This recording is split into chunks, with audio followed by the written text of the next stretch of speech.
પાલનપુરથી શરૂ થયેલી આદિવાસી સમાજની યાત્રા કાણોદર નજીક અટકાવાઈ હતી। દાતાના ધારાસભ્ય કાંતિ ખરાડે સહિત આદિવાસી સમાજના લોકોને અટકાવી દેવામાં આવ્યા હતા। કાલોલથી આદિવાસી સમાજના લોકોના કાણોદર નજીક ધામમાં પરમિશન ન લીધી હોવાને નામે પોલીસે યાત્રાને અટકાવી હતી। આદિવાસી સમાજ સાથે કાણોદર નજીક પોલીસના ધામા જે સિંગુ સાથે ભરત ઠક્કર ડીસા।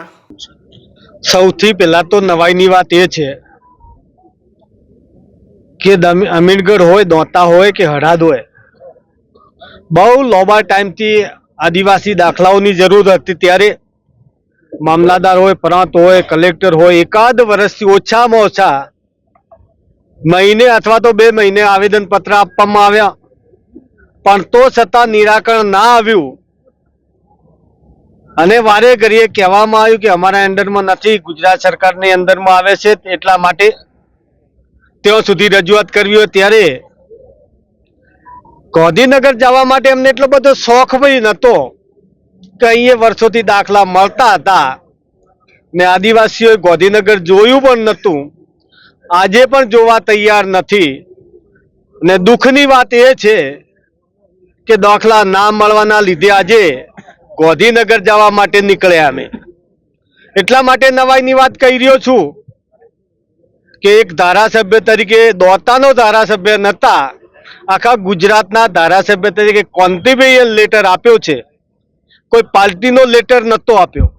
અમે મુદ્દો એક જ લઈ નીકળ્યા છીએ કે આદિવાસીઓના જે દાખલા પહેલા મળતા હતા એ રૂટીન જો દાખલા આલ્યા હોત તો વાંધો નહોતો, પણ સરકારને કઈ એવી બુદ્ધિ નજરમાં આવી કે એમને શું દુખે છે, એટલે આદિવાસીઓ માટે 1950ના પુરાવા માંગે। એ 1950ના પુરાવા પણ એમના પાસે છે। અમે એટલું જ ઈચ્છીએ છીએ કે કાયમી માટે રૂટીનમાં દાખલા મળતા હતા એ દાખલા આપો। અમારા દીકરા દીકરી ભણાવવા માટે દાખલાની જરૂર પડે, એક ન જેવી વસ્તુ રેશન કાર્ડ લેવું હોય તો દાખલાની જરૂર પડે, નાની નાની નોકરી કરવી હોય તો પણ દાખલાની જરૂર પડે। અને આજે સ્કોલરશીપ ફોર્મ ભરવું તો દાખલાની જરૂર, એડમિશન લેવું તો દાખલાની જરૂર। અમારા વિસ્તારમાં ઘણા એટલા દીકરાઓ નોકરી લાગી છે, 2 વર્ષ થઈ ગયો।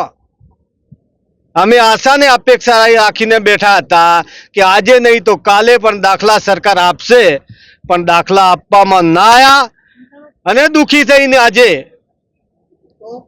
ગાંધીનગર જવાનો વારો આવ્યો। ત્યારે એમને બીજું કોઈ હુજ્યું નહોતું। ગઈકાલે મેં ધારાસભ્યનો લેટર કલેક્ટરના જિલ્લાના વડા તરીકે મોકલ્યો છે, ગુજરાતના ધારાસભ્ય તરીકે મોકલ્યો છે કે ભાઈ અમારે આ તારીખે ગાંધીનગર એક જ મુદ્દો લઈને જઈ રહ્યા છીએ કે ભાઈ આદિવાસી દાખલાઓ મળતા નથી, એના બદલે રજૂઆત કરવા માટે જઈએ છીએ। એવા સંજોગમાં એમને બીજું કોઈ હુજ્યું નહીં, એટલે મંજૂરની વાત લઈને અત્યારે વાત કરીએ। વહીવટી તંત્રને હાથો બળાને અહીંયા રોક્યા છે, પણ અમે આપણા મીડિયાના મારફતે કહી રહ્યા છીએ 2 વર્ષ થઈ ગયો દાખલા ના મળ્યા તો અમે આટલા દિવસ તો રાહ જોઈને બેઠા હતા। હવે પણ અહીંયાથી બેસું તો અમને કોઈ ફરક પડવાનો નથી।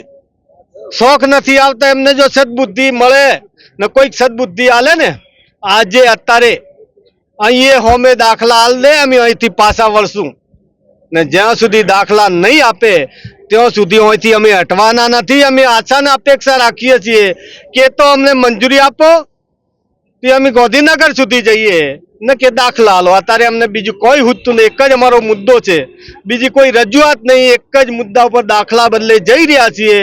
અને વહીવટી તંત્રને કહીએ અમને રોકતા તમે અટકાવવામાં અમે અપેક્ષા એ રાખીએ કે તમે વહેલી તકે મંજૂરી જો દાખલા ના આલી શકતા હો તો વહેલી તકે મંજૂરી લેવો અને વ્યવસ્થાના ભાગરૂપે તમે પણ સાથે આવો ને અમને મદદ કરો ને દાખલા મળે। Okay done.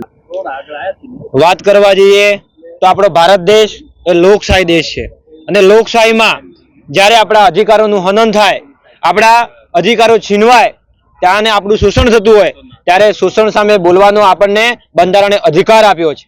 સરકાર કોઈ એવા નિર્ણય લે ત્યારે કોઈ સમાજ, કોઈ સમુદાયના હક કે અધિકાર પર તરાપ મારવામાં આવે ત્યારે એની સામે બોલવાનો, એની સામે પદયાત્રા કરવાનો બંધારણે અમને અધિકાર આપ્યો છે।